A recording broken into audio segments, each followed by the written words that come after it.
amigos, bienvenidos a Acrónimo de Lucro, un día más en un espacio dedicado al análisis y la información económica, siempre desde el lado correcto de la historia, como dice Luis Fernando Quintero, el lado de la libertad, la prosperidad y la propiedad privada. Arrancamos.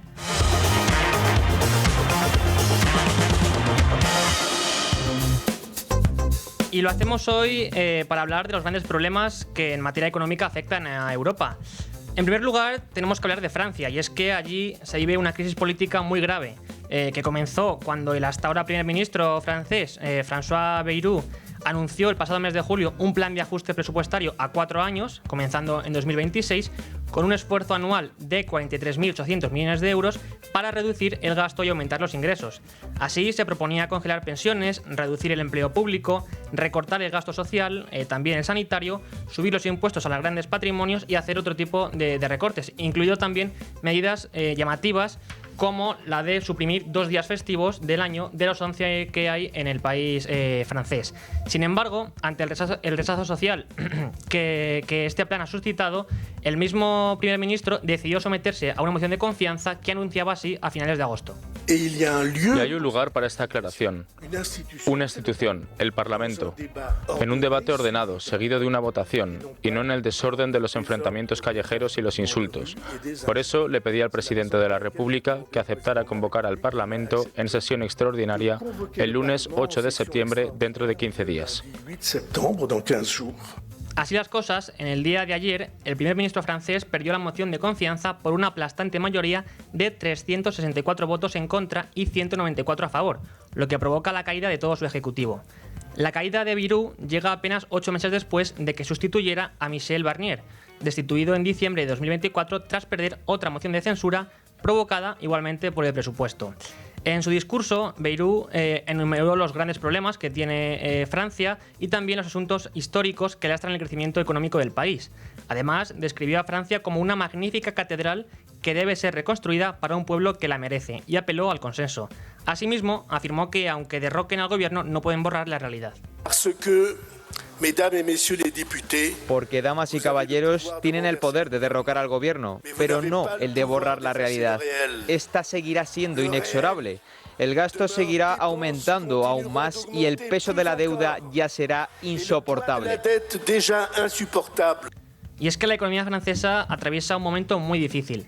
La deuda pública de Francia cerró el primer semestre de este año en 3,3 billones de euros, lo que supone 114% del PIB nacional. Como recordó Bayrou en su intervención, esa deuda aumenta a un ritmo de 5.000 euros por segundo, lo que supone más de 150.000 millones adicionales cada año. Además, tiene un déficit del 5,8% del PIB calculado en 2024. Al mismo tiempo, el gran motor de la economía europea, Alemania, también lleva un tiempo gripado. La economía alemana ya se contrajo en 2023 un 0,3% y la caída del 0,2% en 2024 consolida esta tendencia, algo que no ocurría desde los principios del año 2000. Todo ello, evidentemente, arrastra la economía del conjunto de Europa, la cual apenas ha crecido este año en 2024. Entre las causas de esta situación que vive Alemania, encontramos la crisis del modelo industrial. La economía alemana, hay que recordar, que tradicionalmente se basaba en la industria y las exportaciones, se enfrenta por esto y también debido a la política ecologista que se empeñan en impulsar desde la Unión Europea a grandes desafíos. También hay que tener en cuenta los altos costes de la energía, porque los precios de la energía han subido considerablemente, repercutiendo así en los costes de los productos finales de las industrias de Alemania, y también la incertidumbre, porque la inestabilidad política y las tensiones comerciales también influyen en un panorama económico que no ofrece buenas perspectivas de una recuperación rápida. A todo ello debemos sumar, evidentemente, la política comercial que está implementando Donald Trump, que afecta a un país como Alemania, que era especialmente y sobre todo exportador. Asimismo, tenemos que considerar que la economía del Reino Unido afronta una situación preocupante. Los datos laborales más recientes muestran un grave deterioro, puesto que en junio la tasa de paro de Reino Unido alcanzó el 4,7%, la cifra más alta desde el año 2021. Creciendo el empleo, eso sí, pero gracias a los contratos a tiempo parcial, mientras que los indefinidos y a tiempo completo apenas avanzaron. Además, el Reino Unido afronta en 2025 la mayor salida de millonarios del mundo, con la previsión de que 16.500 personas con grandes patrimonios, superiores a 1 millón de euros, abandonarán el país. Esto según el Henley Private Health Migration Report. Esta hemorragia de millonarios duplica la cifra de China, que es el segundo país en la lista, y es por culpa de los cambios fiscales que ha implementado el gobierno de Keir Starmer. Con todo, el PIB del Reino Unido cayó inesperadamente en el mes de mayo. Hay que tener en cuenta que el PIB del Reino Unido de mayo, el PIB real, disminuía un 0,1% en tasa interanual, cuando la previsión era que creciera un 0,1% en tasa intermensual, y además hay que tener en cuenta que la anterior previsión era que se redujera un 0,3% intermensual. Por otra parte, el PIB real había aumentado un 0,7% en tasa interanual, cuando la previsión era que fuese ese crecimiento precisamente del 0,7% y la anterior era de un crecimiento del 1,1%. Por otra parte, hay que tener en cuenta que la producción industrial de Reino Unido de mayo en tasa mensual disminuyó un 0,9%, casi el 1%, y además la producción industrial real en tasa interanual se redujo un 0,3%. En este contexto, nuestro país no es que estemos mucho mejor.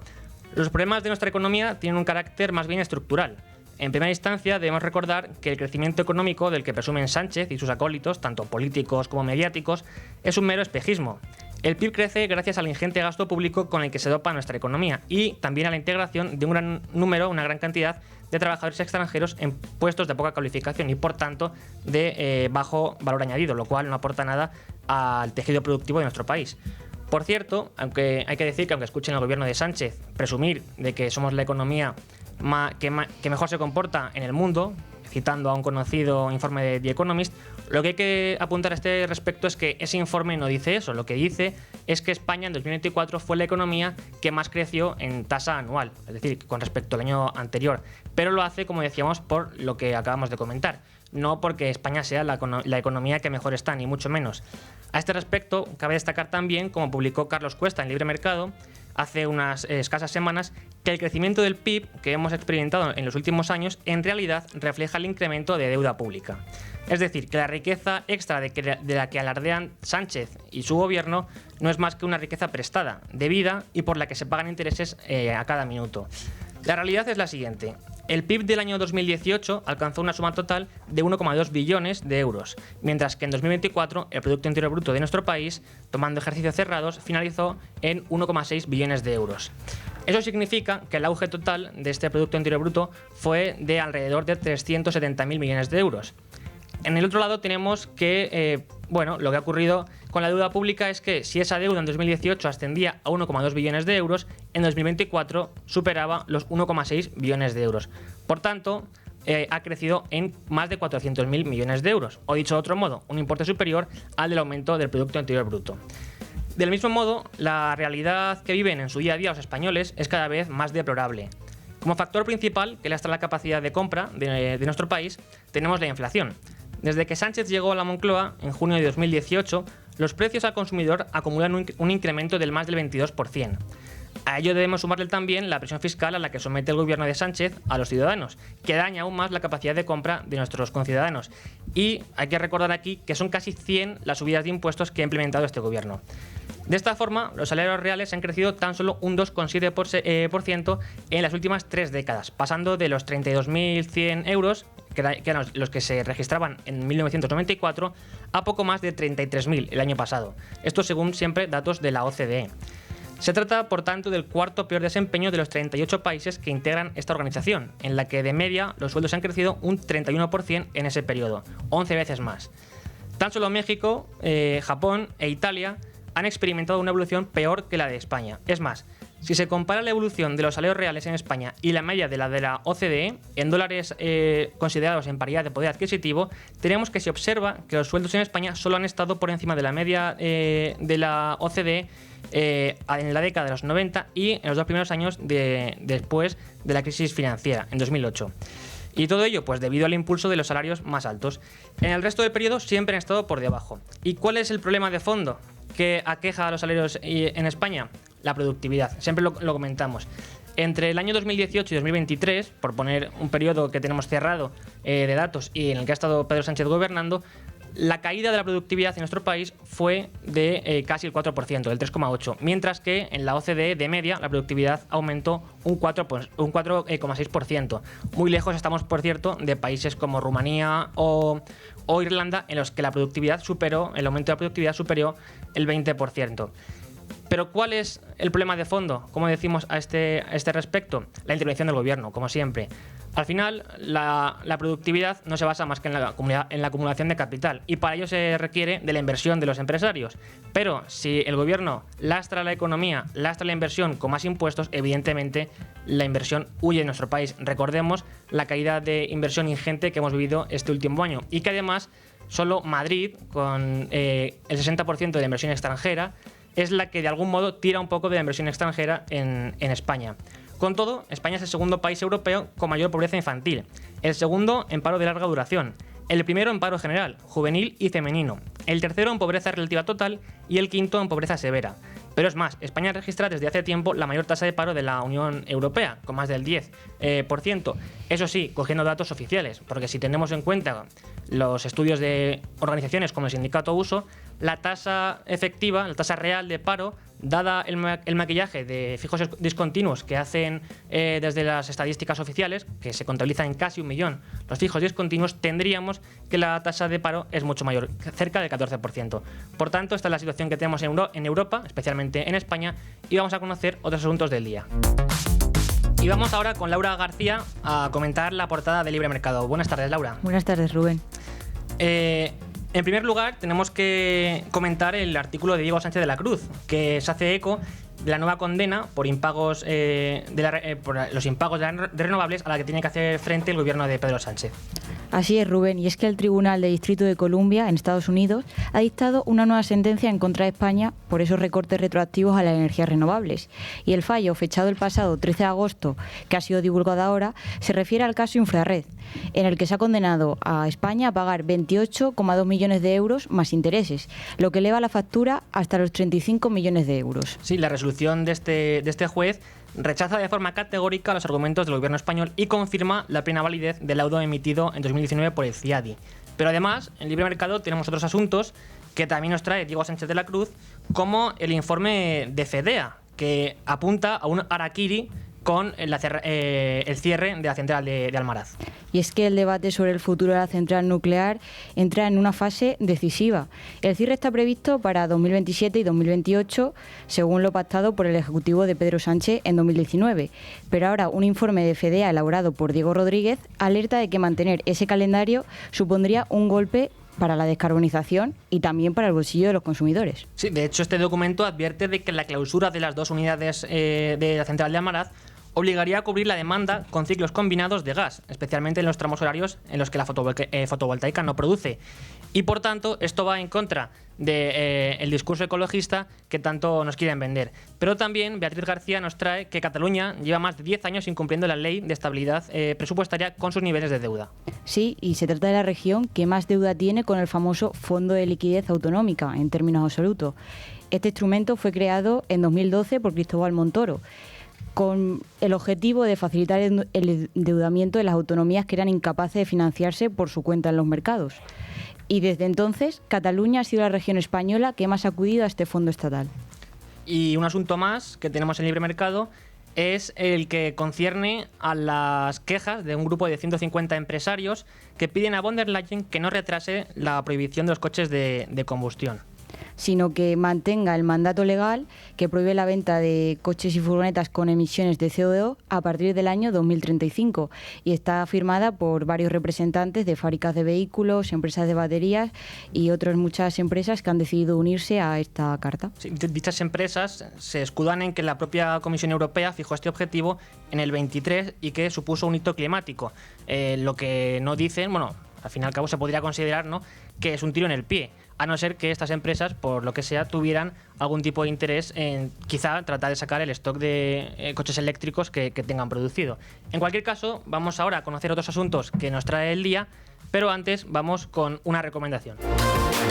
Y es que hay que recordarles que el próximo día 15 de septiembre tendremos aquí, en Con ánimo de lucro, a Chencho Cervera, para hablar del modelo de negocio de Circa. Ya saben que es una empresa que se dedica a comprar todo tipo de joyas. Y aparte, hay que recordarles que Cibislen es una oportunidad de inversión para todos los interesados en el sector inmobiliario, en todos sus proyectos, y es que estas rentabilidades que garantiza Cibislen en sus proyectos van del 10 al 13% anual, además de que se puede invertir desde 250 euros.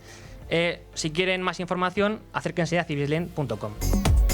Y ahora sí, con Laura García vamos a conocer cuáles son los asuntos de actualidad económica más importantes de hoy. Y es que, por un lado, tenemos que España sufre una nueva condena, como decíamos anteriormente, por los impagos de Sánchez a las renovables.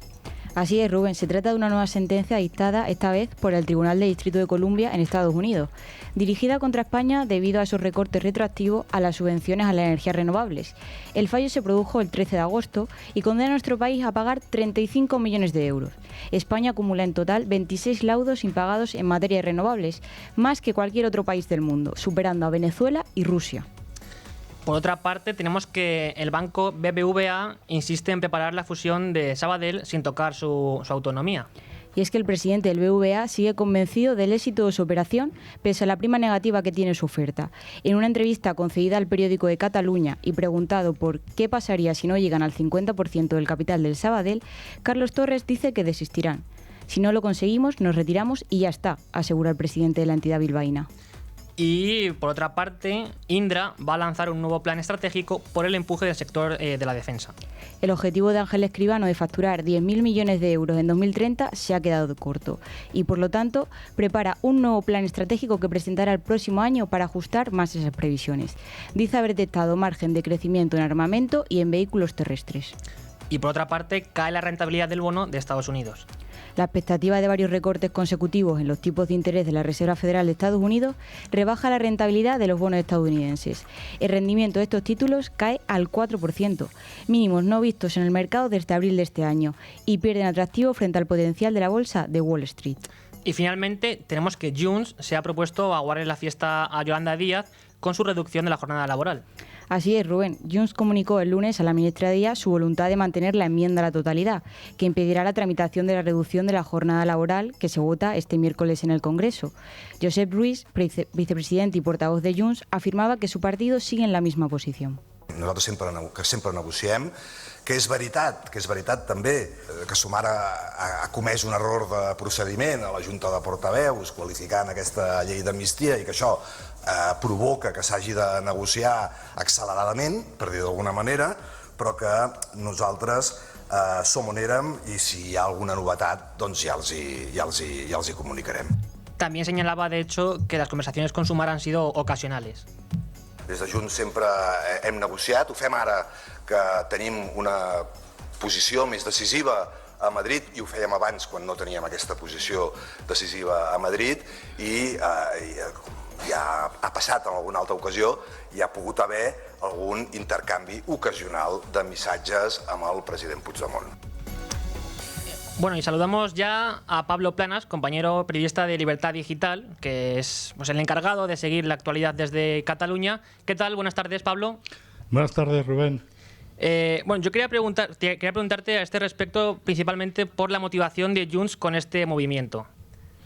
Bueno, Junts no quiere que se reduzca la jornada laboral, entre otras cosas, por las consecuencias que tendría para el tejido productivo más débil en Cataluña, para el pequeño comercio, autónomos, etcétera. Entonces, ese es el fundamento de la negativa de Junts. No se trata tanto de presionar a Pedro Sánchez, de boicotear la legislatura, sino de responder a lo que le están diciendo Fomento de Trabajo, la patronal catalana, en fin, y gran parte de los gremios. Entonces, ahí tiene poco que hacer Yolanda Díaz. El problema con Yolanda Díaz y con Sumar es que se piensan que por haber blanqueado a Puigdemont pues poco después de las últimas elecciones del 23 de julio, visitándolo en Bruselas, pues creen que Puigdemont va a hacerles caso. También fueron la gente de Sumar y Yolanda Díaz y unos impulsores de la ley de amnistía, pero en el ámbito económico, las posiciones son absolutamente opuestas. ¿Y esto cómo puede afectar a Yolanda Díaz? Porque sabemos que la reducción de la jornada laboral es su gran promesa para... Bueno, lo fue para el año pasado, no lo consiguió y lo seguía siendo para este año. ¿Cómo puede afectar a Sumar electoralmente o a Yolanda Díaz en cuanto a reputación? Sí, la deja verdaderamente tocada. Yolanda Díaz contaba con que Junts iba a ser, en fin, fácil de convencer, que los tenía como aliados, entre otras cosas, porque Sumar es el partido que ha amparado, que ha dado cobertura, que ha impulsado la ley de amnistía. Jaume Asens, uno de sus dirigentes, es amigo personal del abogado de Carles Puigdemont, también es amigo de Toni Comín. Ahí hay unas relaciones de amistad muy fuertes. Pasa que se tiende a olvidar que Junts es más bien un partido conservador en lo ideológico, pero aparte es un partido identitario, un partido que en muchos aspectos, casi todos los aspectos, no tienen nada que ver con Sumar, y desde luego no tiene nada que ver con Sumar en materia económica. Lo que Junts plantea es la defensa del pequeño propietario de una tienda al que la reducción de jornada le complica la vida porque tiene 2 personas asalariadas atendiendo esa tienda y pues necesitaría seguramente contratar una tercera persona para poder asumir esa reducción de la jornada. Es lo mismo que con el salario mínimo, al que también se opuso, a cuya subida también se opuso Junts per Catalunya. Junts es un partido muy vinculado, que pretende creerse muy vinculado al tejido productivo de base, al tejido, a la mediana y pequeña empresa catalana. Pretende defender eso, cree defender eso, y entonces, bueno, pues cualquier entente con Sumar sería letal para los intereses de una parte importante del electorado de Junts per Catalunya, un partido, es decir, que al margen de su ideario separatista y xenófobo y supremacista, pues mantiene unas posiciones económicas, en fin, contrarias a lo que plantea el gobierno por definición. Y una última pregunta. Si ha habido conversaciones, como afirmaba Josep Rius, aunque sean ocasionales, con Yolanda Díaz a este respecto, ¿podemos decir de algún modo que se han reído de ella, que ha sido para demostrar que son los nacionalistas los que tienen el control de las riendas de este gobierno, al menos en estos asuntos, o cómo lo podemos entender, este tipo de reuniones? Sí, desde luego, decir, Junts per Catalunya, del mismo modo que Esquerra Republicana o que Bildu o el PNV, explotan la debilidad del gobierno, la explotan electoralmente, la explotan imponiendo sus agendas y la explotan también tumbando o echando para atrás algunas de las propuestas del gobierno. En este caso, Yolanda Díaz es la persona más damnificada. A lo mejor debería haber hecho caso a la parte socialista del gobierno, que le decía primero que no estaba muy por la labor de facilitar la reducción de jornada laboral en media hora, que más bien pues parece ser, según los analistas más reputados, una medida puramente cosmética. En fin, aquí hay una exposición permanente del gobierno a su precariedad parlamentaria. En fin, no tiene la mayoría, le va a costar mucho sacar algunas cosas adelante. Desde luego, la reducción de la jornada laboral no está en las agendas de los partidos vascos y catalanes. Y bueno, pues tendrá que asumir con eso, y además es que no va a encontrar una fórmula para compensar a Junts per Catalunya, que además hay que entender que Carles Puigdemont ahora mismo lo que está es, y desde siempre, preocupado por lo suyo. ¿Y qué es lo suyo? La amnistía, la aplicación en su caso de la amnistía, y hasta que eso no se produzca, pues bueno, pues van a poner todas los palos en las ruedas que puedan, aunque en este caso el palo para ellos está perfectamente justificado, es decir, no van a ceder a esas políticas de la izquierda, la extrema izquierda, por mucho que les presionen. Hoy mismo había en Barcelona, se ha convocado una manifestación esta mañana de los sindicatos para presionar a Junts per Catalunya, pero en fin, pretender presionar al partido que organizaba las grandes manifestaciones del proceso con una manifestación, pues parece un poco de broma. Pues muchas gracias, Pablo. Un saludo. Gracias a vosotros, Rubén. Y también gracias a ti, Laura, seguimos aquí en Con ánimo de lucro, con la tertulia. Tiempo ya de tertulia, 12:30 pasadas, 11:30 en Canarias. Ya puedo saludar aquí en el estudio a Beatriz García, redactora jefe de Libre Mercado. Muy buenas, ¿qué tal? Pues aquí encantado de tenerte hoy para la tertulia. También tenemos por teléfono a Javier Santa Cruz. Buenas tardes, Javier. ¿Qué tal, Rubén? Buenas tardes, ¿cómo estamos? Para comentar sobre todo cuál es el estado económico de Europa en general. Podemos centrarnos en casos concretos, como comentábamos antes en el editorial, como es el de Francia, el de Alemania, también el de España. Y a este respecto, quería preguntaros en primer lugar, Beatriz, ¿cuáles son los riesgos que se ciernen sobre la economía, primero la francesa, y sobre todo luego, cómo se puede trasladar a España el fracaso del gobierno en Francia? Bueno, pues en Francia creo que ha habido un ligero cambio de paradigma cuando se plantean medidas y se hace un poco, no sé si tomando el ejemplo de Javier Milei cuando dice que no hay plata y le dijo a la población que no había plata y ganó las elecciones en su momento, o sea, decir la verdad como valor. Decirle a la gente que hay que recortar, que hay que trabajar más, en el caso francés o las propuestas que estaban encima de la mesa de recortar varios días, recortar puestos de funcionarios, aumentar la edad de jubilación y esta especie de antídoto que se ha querido aplicar Francia y que al final ha resultado un fracaso.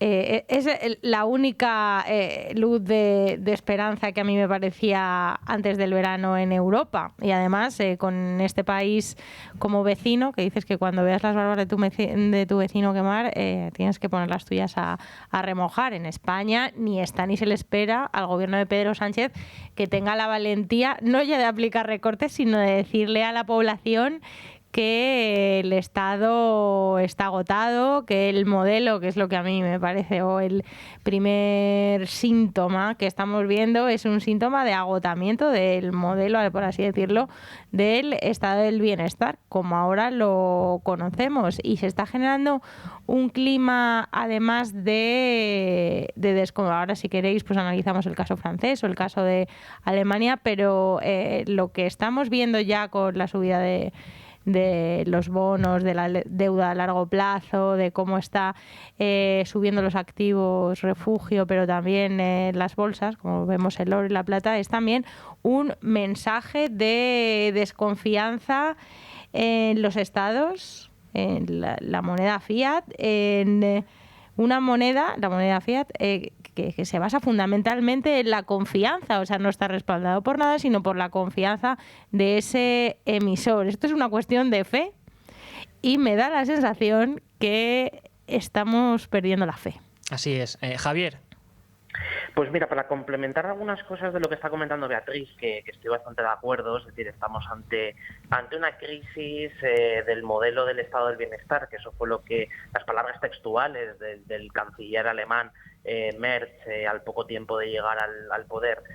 Hay dos cosas que en el caso de Francia son historias que se repiten cada cierto tiempo. Es decir, por ejemplo, Francia, recordemos que a principios de los años 80 tuvo que ser rescatada por el Fondo Monetario Internacional. De hecho, la llegada de entonces de François Mitterrand lo que hizo fue terminar de destruir el modelo económico que hasta entonces había tenido Francia. De hecho, cuando se planteaban, por ejemplo, cosas como la nacionalización de la industria, de la banca, entre otras medidas que incluso estaban en el programa electoral del Partido Socialista en las elecciones de octubre del 82 en España.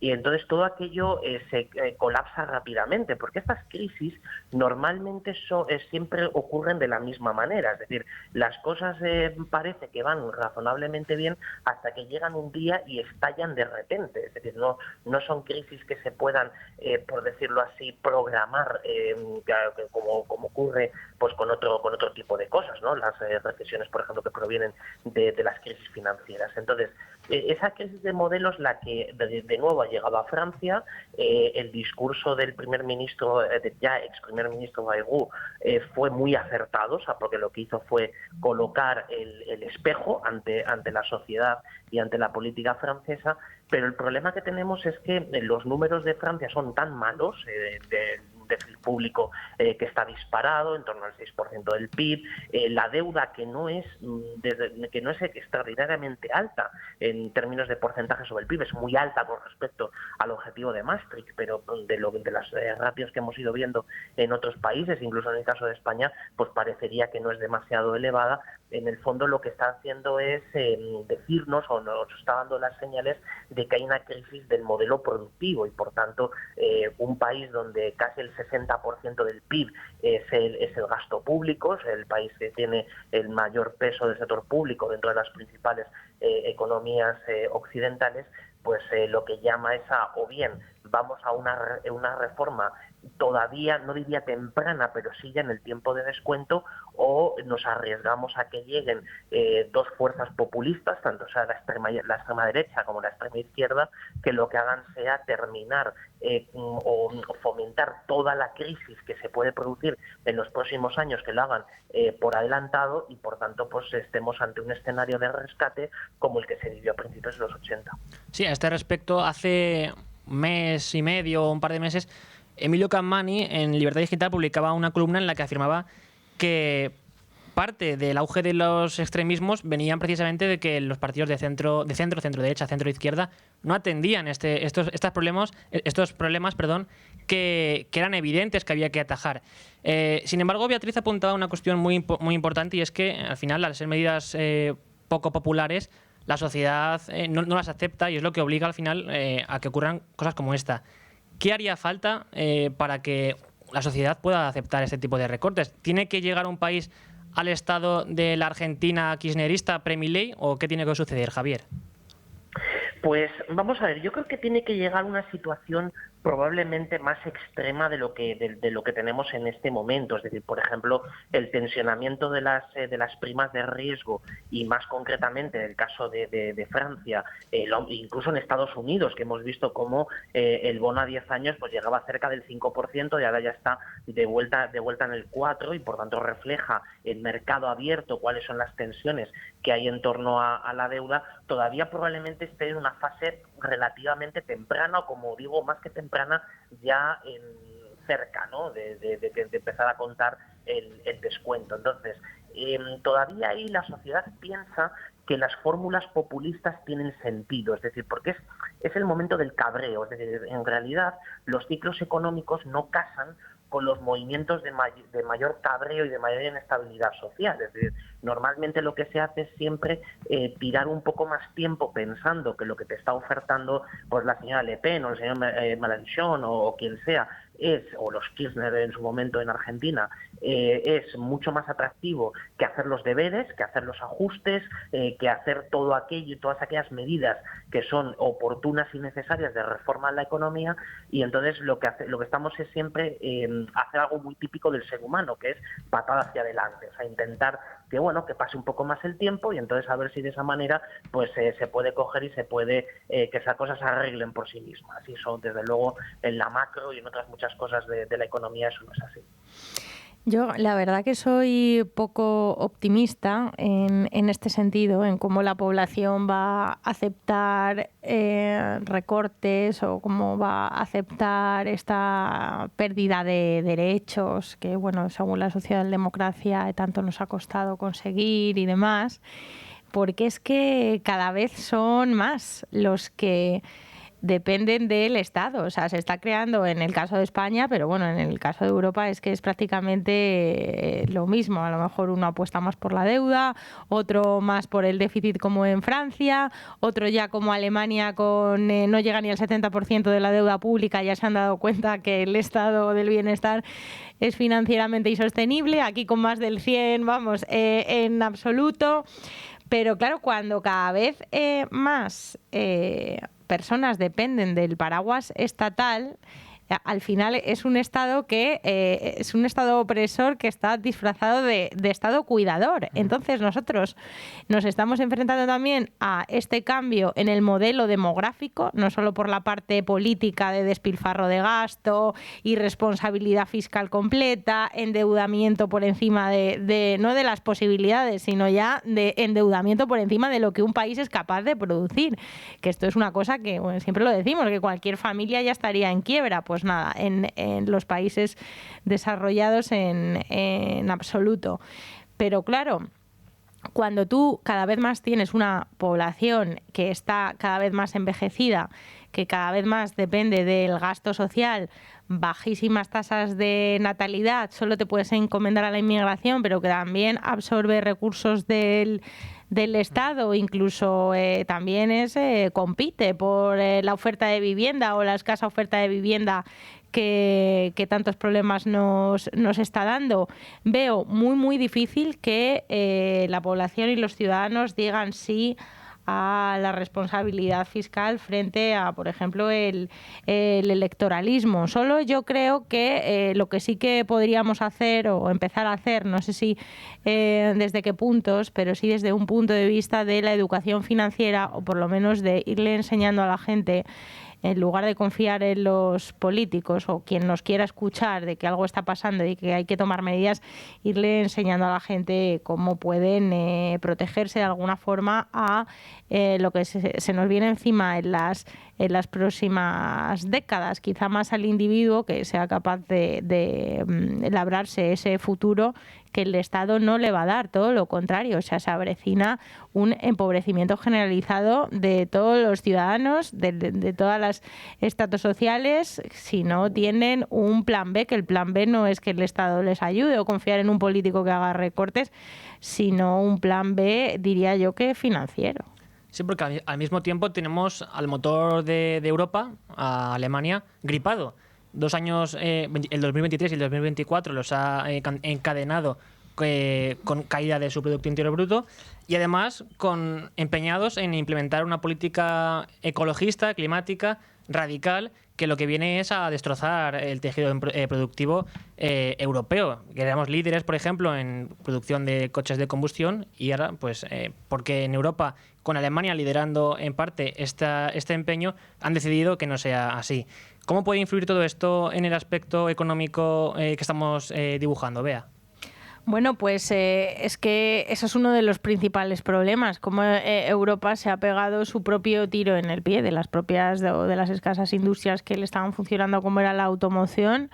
Ha decidido, y bueno, liderados por los países productores de coches. O sea, es una cosa completamente es incomprensible por parte de Alemania. En el caso de España, Pedro Sánchez siempre ha sido pionero en esto de la descarbonización y que además es que no tienen ni sentido a nivel ni ideológico, siendo un votante del PSOE. O sea, si tú quieres defender a las clases y a los más pobres, pues si son los más pobres los que conducen un coche de combustión y los que se pueden permitir comprar este tipo de productos que ahora quieres hacer desaparecer del mapa o que los penalizas con todo tipo de medidas, no entren a las ciudades.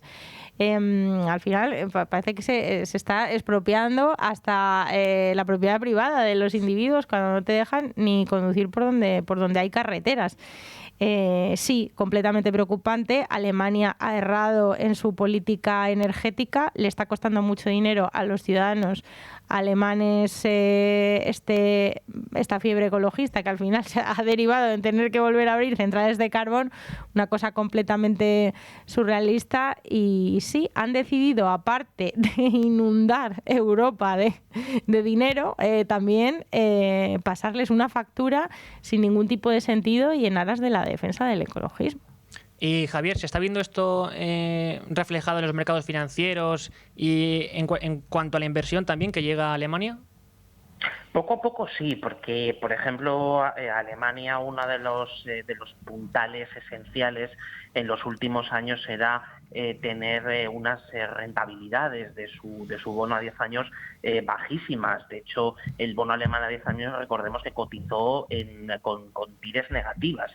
Entonces, eso ya quedó muy lejos después de que las políticas monetarias expansivas del Banco Central Europeo y de otros bancos centrales pues desaparecieran para luchar contra la inflación allá por el año 2022, pero lo que vemos es que precisamente en muchos de los casos las primas de riesgo suben por el efecto del incremento que tiene la rentabilidad del bono alemán.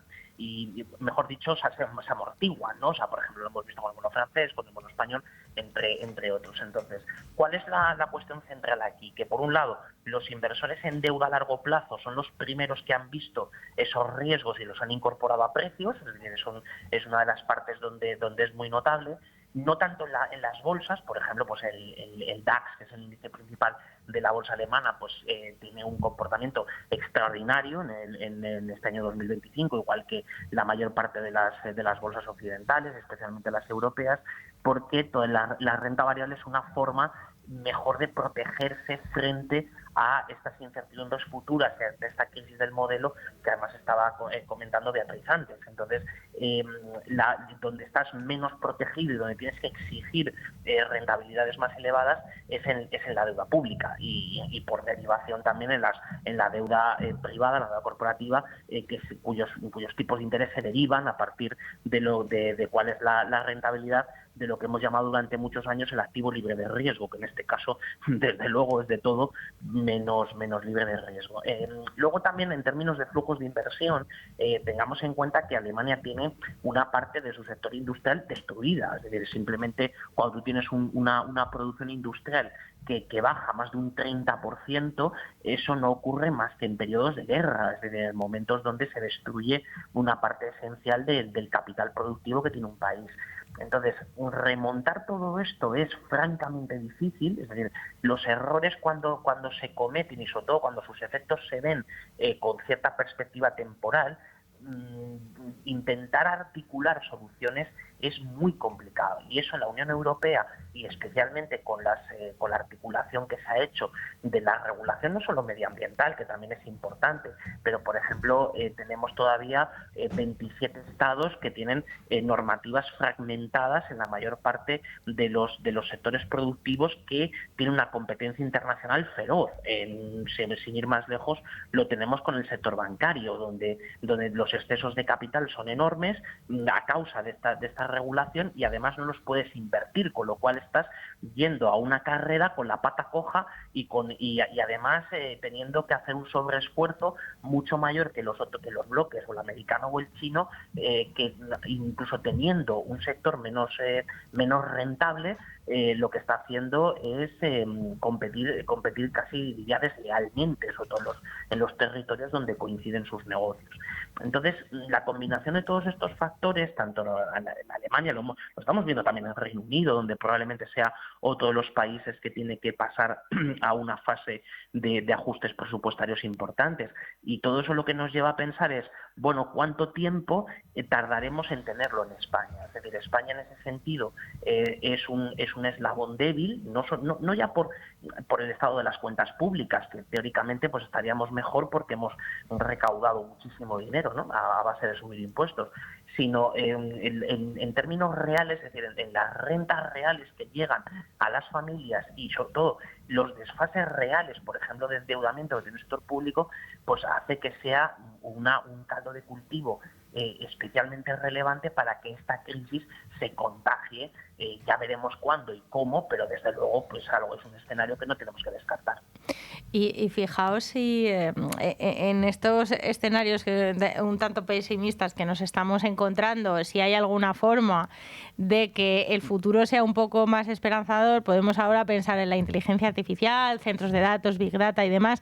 Vamos o tenemos ahora mismo a punto de aterrizar en cualquier escala de nuestra economía este tipo de tecnologías que nos pueden hacer, siempre lo hemos comentado mercados nos pueden hacer un poco más productivos, dentro de que tenemos una productividad completamente estancada ¿sí? a nivel europeo, viene una tecnología que estamos destruyendo, o sea, que estamos descubriendo que nos puede facilitar ese aumento de la productividad por trabajador que no estamos consiguiendo, porque ya estamos viendo que los productos interiores brutos están, en el caso de España, pues dopados, primero por el gasto público, pero luego por la inmigración, o sea, más gente trabajando. Entonces eso no nos aumenta nuestra productividad por trabajador, pero es que si viene esta tecnología, la adaptamos, sabemos adaptarla, que ya en Europa se está hablando mucho de regulación, hay que regular la IA y demás, o sea, ya le estamos poniendo la primera barrera antes de aceptarla con los brazos abiertos, que es lo que deberíamos estar haciendo. Luego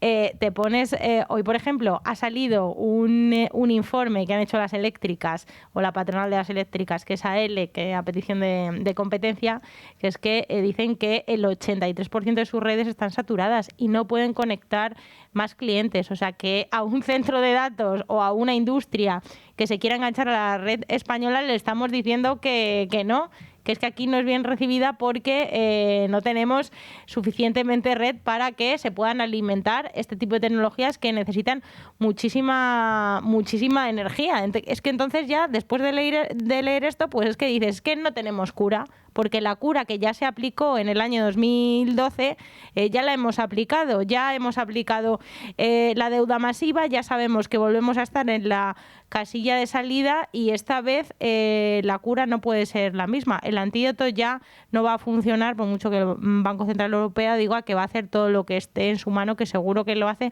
1000 veces. Pero luego, claro, en Europa yo creo que nos hemos también pegado otro tiro, enésimo tiro en el pie. Nos quedan dedos con el plan de rescate europeo tras la pandemia. O sea, un plan de rescate, inundar otra vez Europa de más dinero público improductivo, que ha generado más inflación y que no ha sabido llevar, como ya se preveía, a la economía real. Sumado ahora a la propuesta de Draghi a este respecto, que era aumentar más ese gasto público e inundar en mayor medida la economía de dinero. Pero hay que destacar que todo esto se produce también en un momento en el que parece ser que volvemos al proteccionismo, volvemos al capitalismo de Estado en buena medida. Estados Unidos sube los aranceles, Europa también parece ser que quiere controlar más, como bien decía Beatriz. Siempre se dice, ¿no?, lo de que Estados Unidos innova, China copia y Europa regula.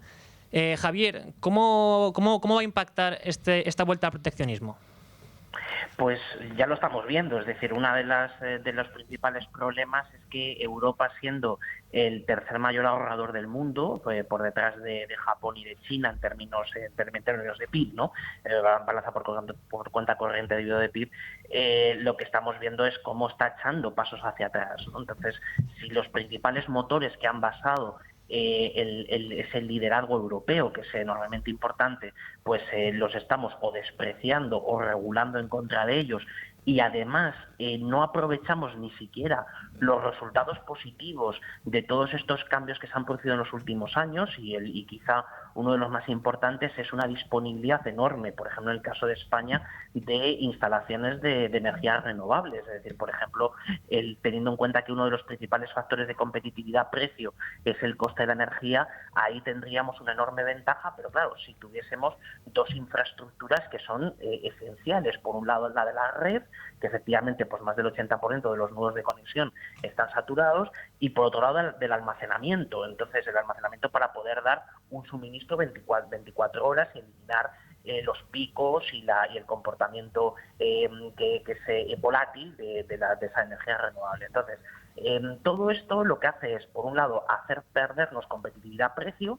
Por otro lado, lo que tenemos que hacer es estar rezando todos los días porque nuestra demanda cautiva sigue siendo cautiva. Por ejemplo, en el caso del turismo, en el caso de los servicios de ingeniería, consultoría, banca, también el sector farmacéutico, el sector químico, entre otros, pero que todos aquellos que han sido clientes cautivos o que tienen, digamos, un aprecio especial por el producto o el servicio europeo frente al de otros, continúe siendo, porque si no lo tendríamos muy difícil, no digamos en el caso, por ejemplo, de España con el turismo. Entonces, el proteccionismo tiene esa doble vertiente, no solo afecta a los mercados de bienes, sino también a los mercados de servicios y a la movilidad de personas. Y entonces, estamos justo en el momento en el que vamos a empezar a ver esas consecuencias negativas. Sí, la verdad que estoy de acuerdo con Santa Cruz en este sentido. No estamos viendo que se estén planteando medidas liberalizadoras frente a esta crisis, sino todo lo contrario. O sea, proteccionismo, aranceles, también la excusa de la industria estratégica, que es una excusa, o sector estratégico. Todo es estratégico, los supermercados, y no tenemos una tienda de supermercados estatales, aunque algunos lo hayan propuesto. Pues sí, bueno, que apunta Yolanda Díaz rápido. Bueno, pues es que sí, es una estrategia muy común, ya lo hemos vivido hasta con los aranceles de Smoot-Hawley en los años 30, el planteamiento de el Estado dice que la culpa no la tengo yo de todas mis irresponsabilidades, sino la tiene un enemigo, y ese enemigo es el vecino, ese enemigo es la empresa china de turno, o la empresa asiática, o cualquiera que no sea la propia persona a la que has votado y que te ha arruinado. O sea, que son antídotos muy, muy problemáticos, porque no cogen el problema de raíz, sino todo lo contrario. Lo que hacen es poner el foco en un enemigo que no existe. Y luego, para ir terminando ya, tenemos la cuestión de Reino Unido. Reino Unido tampoco está teniendo un desempeño económico muy halagüeño, una tasa de paro que supera con creces el 4%. Se prevé una sangría importante de grandes patrimonios. Bea, ¿cómo está siendo la política económica de Reino Unido ahora con Starmer, y qué es lo que necesitaría para volver al camino adecuado?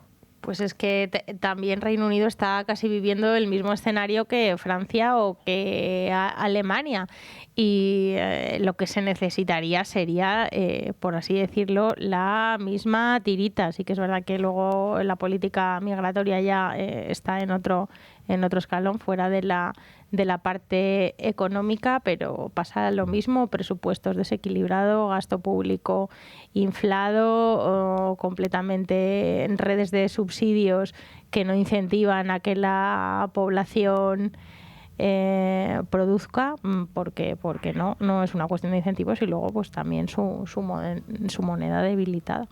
Javier, en 30 segundos. Nada, simplemente en el caso británico tiene dos ventajas. Una, que ha conseguido firmar un pacto comercial con Estados Unidos bastante más ventajoso, que le hace amortiguar el déficit por cuenta corriente, y luego por otro lado tiene moneda propia. Entonces eso pues siempre ayuda, cosa que no tenemos los demás, y afortunadamente no lo tenemos, porque si no estaríamos probablemente peor. Pues nada, no hay tiempo para más por hoy. Llegan ahora los servicios informativos de ES Radio, y después seguimos aquí con Antón Díez Tubet con el análisis de la actualidad financiera. 1:06 de la tarde, 12:06 en Canarias. Seguimos en Con ánimo de lucro, y lo hacemos ya abriendo página de mercados.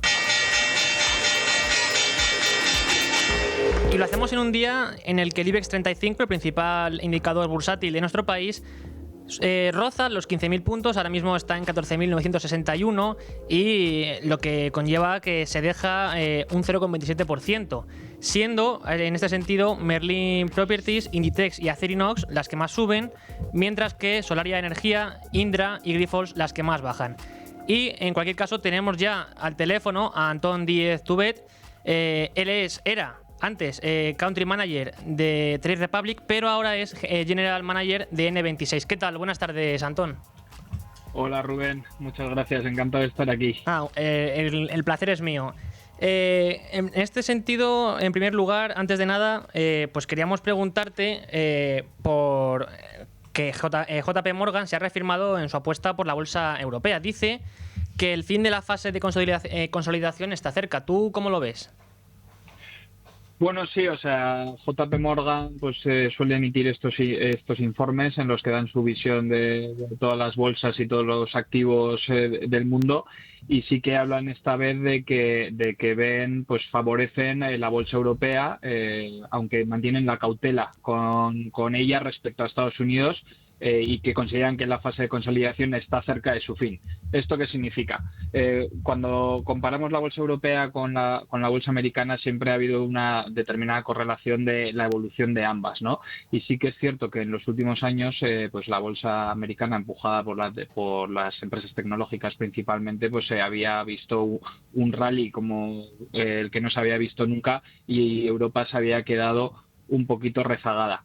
Si bien es cierto que además pues ha habido como noticias muy negativas con la guerra y más recientemente con los aranceles, parece que todo eso pues se estaba disipando y pues la bolsa europea pues estaba haciendo esa fase de recuperación respecto a cómo se correlacionaba con la americana, y pues se ha visto pues buenas rentabilidades, y ahí se refieren pues que esa consolidación puede estar llegando a su fin.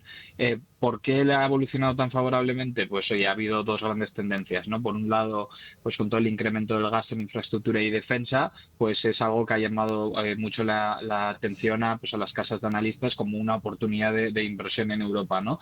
Y luego, por otro lado, los bancos europeos, pues que sufrieron mucho con la época de tipos de interés negativos, pues ahora pues se están recuperando, y esa consolidación con respecto a los bancos estadounidenses que habían evolucionado muy favorablemente, ¿no?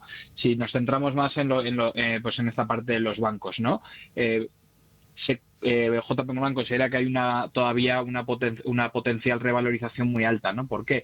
Pues porque están observando que hay una reducción del coste de capital, porque cotizan con un descuento respecto al ratio precio-beneficio que todavía los hace interesante. Están mejorando los ratios de capital, están incrementando el beneficio operativo. Esta situación de tipos de interés pues un poco más elevados en Europa pues ha hecho pues que los bancos pues tengan esa mejoría de resultados, y así lo destaca JP Morgan en su análisis, ¿no?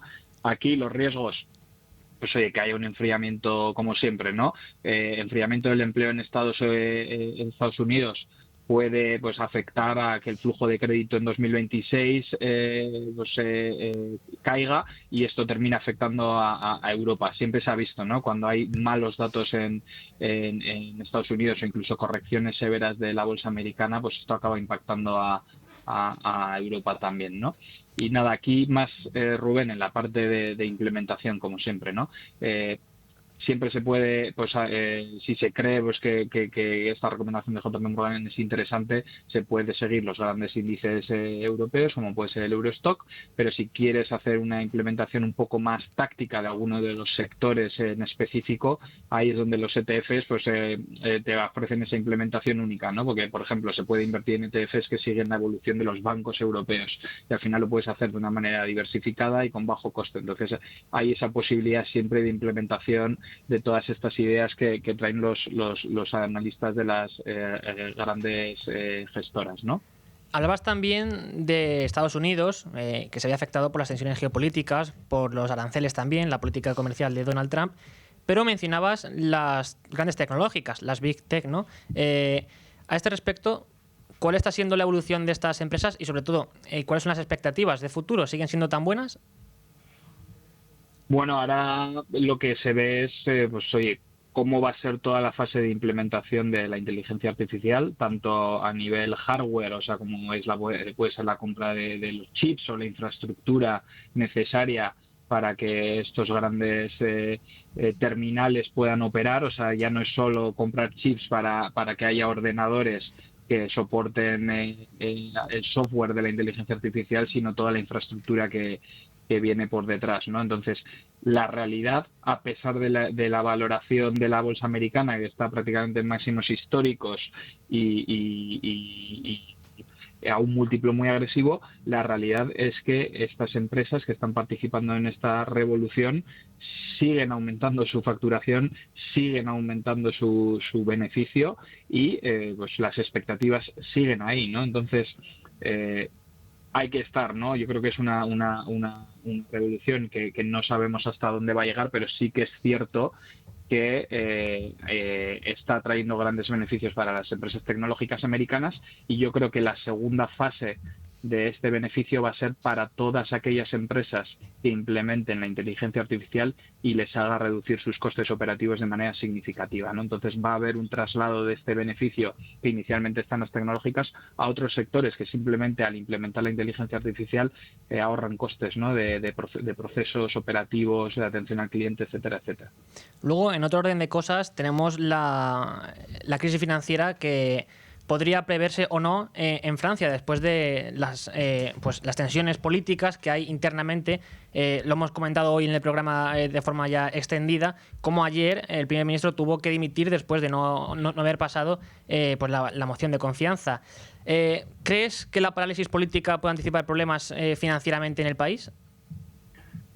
Bueno, a mí me gustaría creer que no, ¿no? Al final esto es más una consecuencia política que económica en el corto plazo, ¿no? Lo que sí que es cierto que si estas consecuencias políticas se alargan en el tiempo, pueden crear una cierta parálisis en las inversiones que se realicen en Francia, que es la segunda economía de la eurozona, y esto puede generar incertidumbre en la Unión Europea. Al final, ¿qué podemos esperar? Yo esperaría que haya un gobierno puente que genere estabilidad, que haya apoyo desde la Unión Europea, desde el Banco Central Europeo, y que no se dé esa situación que no favorece a nadie, ¿no? Eso es un poco la expectativa que yo tengo. Pero bueno, en el corto plazo, pues al final pues va a haber titulares negativos, va a haber incertidumbre, pero eso, que sea solo más político que económico, siempre y cuando se mantenga en el corto plazo. Y no sé si has podido ver hoy si lo sucedido ayer en Francia ha afectado a los mercados financieros entre ayer y hoy, o no.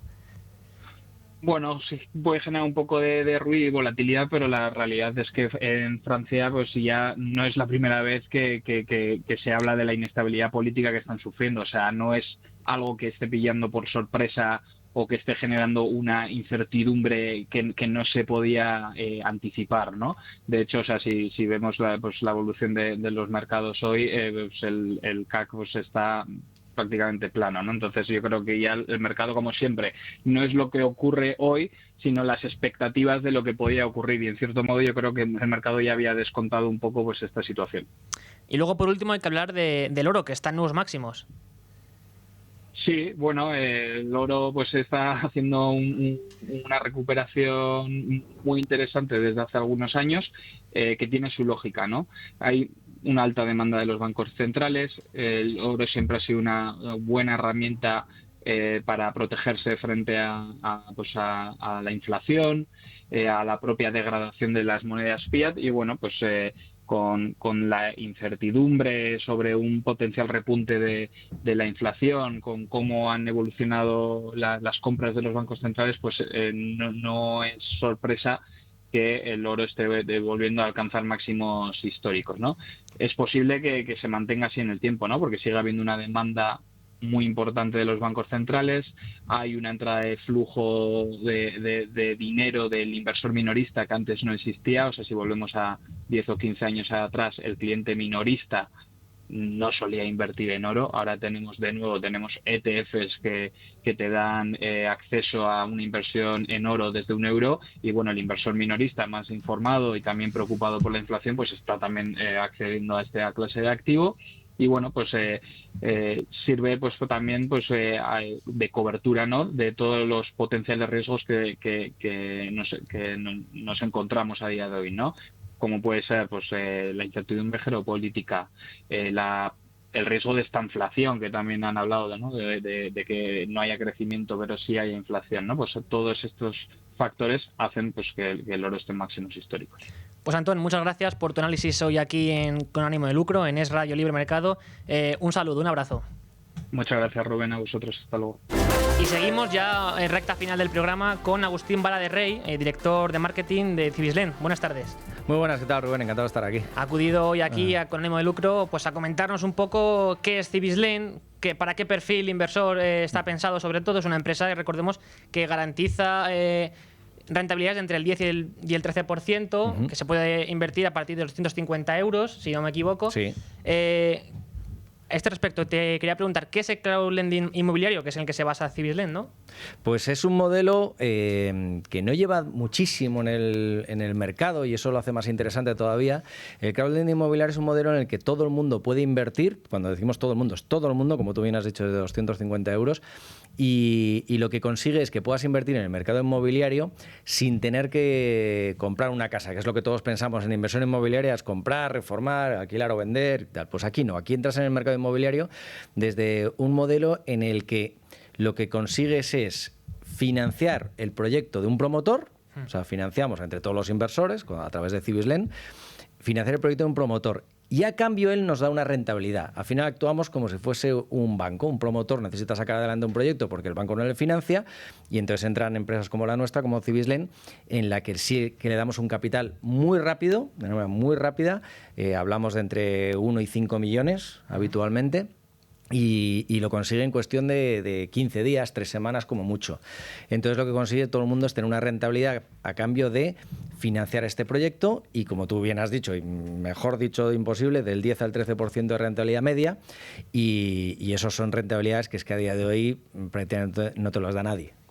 ¿Y para qué perfil de inversión está pensado este tipo de inversiones o de proyectos? Pues es curioso porque siempre pensamos en un inversor de más de 40 años que tenga ya un capital, unos ahorros, pero algo que fomentamos cada vez más precisamente es la democratización. Es decir, que cualquier persona, da igual la edad que tenga, puede invertir y eso está haciendo que los jóvenes empiecen a utilizar los ahorros o directamente decir, bueno, pues a partir de ahora, cada vez que tenga un trabajo, dedico 250 euros todos los meses a la rentabilidad. Y al final, 250 euros todos los meses durante X años, con unas rentabilidades de más del 10%, estás hablando de un interés compuesto que te puede generar unos ahorros muy importantes y entonces cada vez más gente joven entra. Y de hecho, hace poco hicimos un artículo en el que salía que entre millennials y la generación Z, más del 50% ya eran inversores de nuestra plataforma.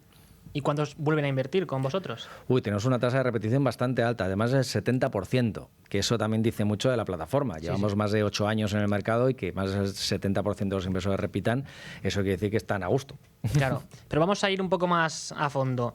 Primero, ¿qué tipo de proyectos suele financiarse a través de vuestra plataforma? Y también, ¿qué criterios deben cumplir para ser aceptados? Criterios muchos. Somos muy exigentes, muy exigentes con los promotores y con los proyectos, porque al final estamos hablando de gente que está poniendo su capital, sus ahorros, y tenemos que pasar unos altos estándares de calidad. Muy importante. Garantías siempre en todos los proyectos, garantía hipotecaria es algo que exigimos siempre. Es decir, ¿qué quiere decir la garantía hipotecaria? Que un activo que al final está respaldado por un suelo, un edificio, una vivienda, etcétera, pues al final ese suelo pues tiene un valor y nosotros siempre la financiación que le damos al promotor tiene que estar en torno al 50% de ese valor. Es decir, si le prestamos 2 millones, el suelo ya tiene que valer 4. Hablamos de medias, ¿vale? Entonces, eso da mucha garantía al inversor, porque sabe que, siempre decimos, aunque de malas se malvende, ¿no? O sea, es muy difícil perder el capital en este tipo de inversiones. Y proyectos, pues realmente hacemos residenciales, hoteles, hemos hecho residenciales de 200 viviendas y villas de una sola vivienda de 15 millones de euros. O sea, realmente tiene cabida todo, pero entramos desde la fase incluso de la compra del suelo. Pero muchos estarán preguntando, vale, pero ¿esto cómo se traslada en la realidad, en la Tierra, ¿no? Entonces, claro, yo quería preguntarte, ¿podrías darnos algunos ejemplos de proyectos de inversión que hayáis logrado desarrollar y con éxito y también qué rentabilidad se obtuvo en cada caso? Hombre, llevamos 127 proyectos, con eso te lo digo todo. Llevamos ya muchos proyectos ya financiados. ¿En cuánto tiempo más o menos? Pues mira, llevamos 8 años y de los 127 proyectos se han devuelto ya más de la mitad. Y de los 200 y pico millones financiados se han devuelto ya 50 millones y eso es porque precisamente los 2 años para acá es cuando el boom ha sido más grande. Entonces realmente el retorno se va a empezar a ver sobre todo a final de 2025, 2026. ¿Y cómo funciona el modelo? Pues ahora tú, Rubén, dices, oye, yo quiero invertir, esto me gusta Civislend, me encanta, ¿cómo hago? Te registras en nuestra web, que es completamente gratis, es decir, si estás registrado, puedes estar simplemente ahí, que pase el tiempo, tú vas viendo los proyectos, decides, nosotros lanzamos proyectos todas las semanas prácticamente, te llega un email y te dice, oye, tenemos un nuevo proyecto en Madrid, o en Barcelona, en Valencia, o en Soria, da igual, donde sea, que previamente analizado por nosotros, todas las condiciones las puedes ver, toda la documentación la puedes ver, y a partir de ahí dices, oye, pues me interesa invertir desde 250 euros hasta lo que tú quieras, ¿vale? Si quieres meter 1.000.000 de euros, lo hablamos, Rubén, no te preocupes. Y nada, tan simple como eso. Oye, pues quiero invertir, dentro de 4 días sale el proyecto, meto mis 250 euros, si es a 12 meses, por ponerte un ejemplo, que muchos proyectos son a 12 meses, 12, 15 meses, pues en 12, 15 meses recibes tu capital, lo que hayas metido, son 1.000 euros por poner una cifra redonda, más la rentabilidad. Pongamos en el mínimo que estamos ofreciendo ahora, que es un 10%. Pues recibes tus 1.000 euros más tus 100 euros. Y eso, decides reinvertirlo o sacarlo libremente. O sea, eso siempre es decisión de cada uno. Y de ahí la tasa de repetición, porque casi todo el mundo decide reinvertirlo y utilizar ese interés compuesto.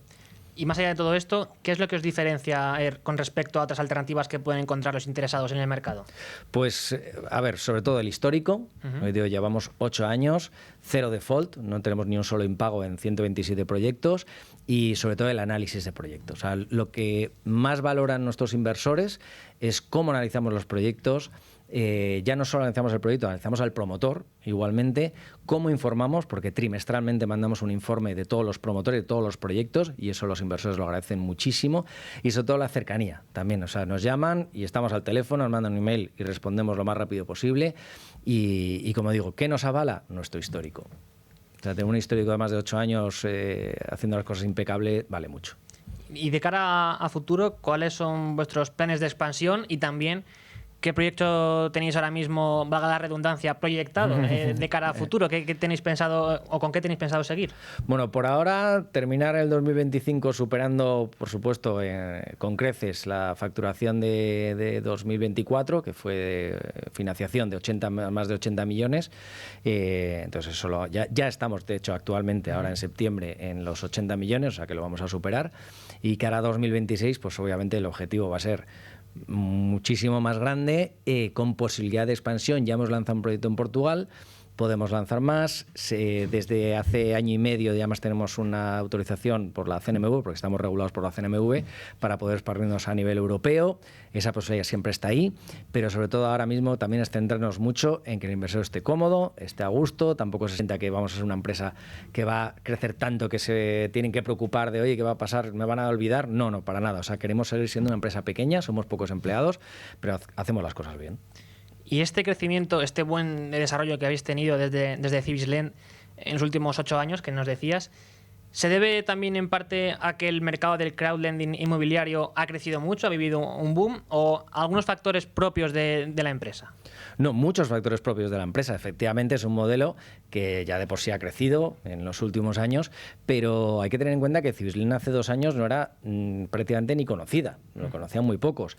Lo que se ha hecho es un trabajo arduo de contar nuestra historia, de contar efectivamente el análisis tan exhaustivo que hacemos de los proyectos, de contar nuestro histórico de 0 default y sobre todo dar cercanía. Y a nivel marketing, pues por supuesto, intentar estar en todos los sitios posibles. Y esto nos ha hecho que ahora mismo seamos los números 1, la empresa número 1 en crowdlending inmobiliario, en tan solo 2 años. Desde, no digo nacimiento, pero sí desde que hemos empezado a realmente a dar a conocer la empresa. Hasta entonces era un friends and family, por decirlo de alguna manera, y hace 2 años que le hemos pegado el boom, y en 2 años somos número 1.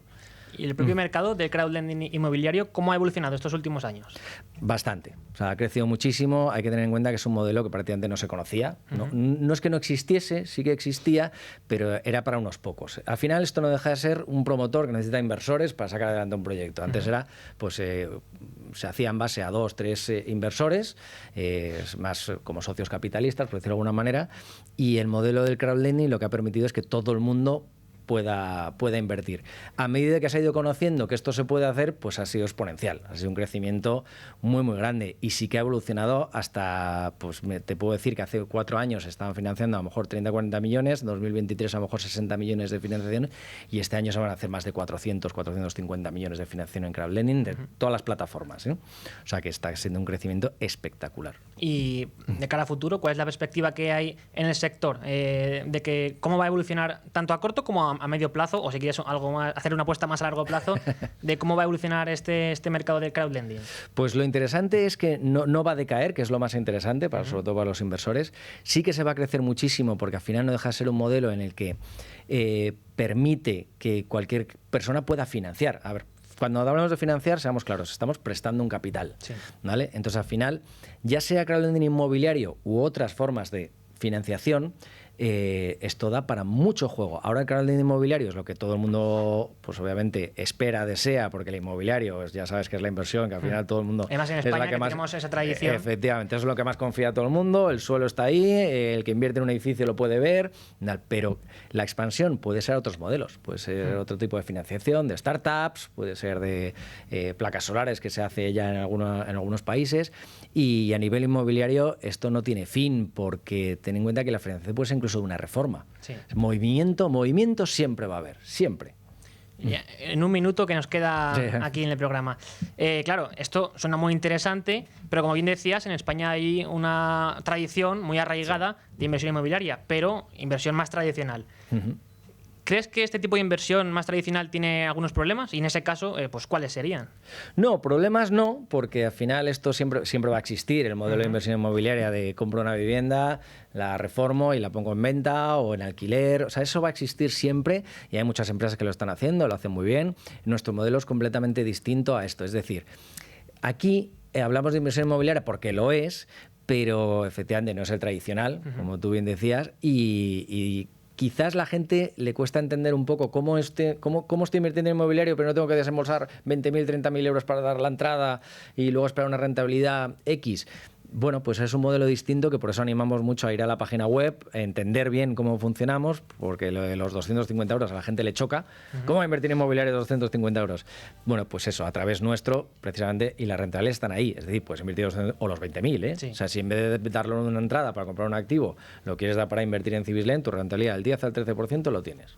Pues nada, aquellos que estén interesados, después de ver esta entrevista y de tantas que estamos haciendo aquí en Con ánimo de lucro, porque hay que divulgar este tipo de contenidos y de oportunidades, pues si están interesados, ya digo, pues visiten civislen.com.